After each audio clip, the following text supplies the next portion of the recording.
Thanks for joining us tonight. Family and friends are mourning the death of Johanna Schultz, a 20-year-old woman who was found dead in an apartment in Omro. It happened early Saturday morning after someone called to report a disturbance. Emily Riley was at the Spruce Street location in Omro today and tells us why the SWAT team, negotiators, and police were at that scene.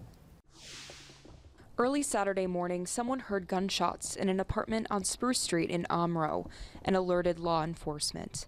The SWAT team, police, and negotiators spent roughly 8 hours at the scene. What we're seeing is that he did discharge that weapon from inside the residence multiple times, which prompted that swift response with our SWAT unit. Following a standoff, a 22-year-old man was arrested.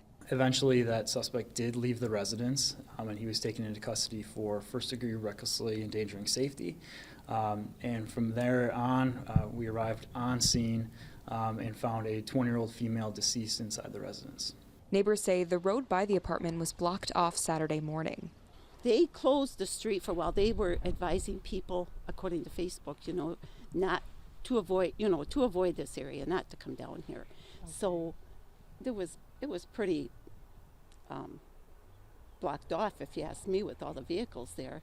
Police aren't identifying the suspect by name until he appears in court. Anyone with information about the case is encouraged to contact the Winnebago County Sheriff's non-emergency number. Emily Riley, Action 2 News.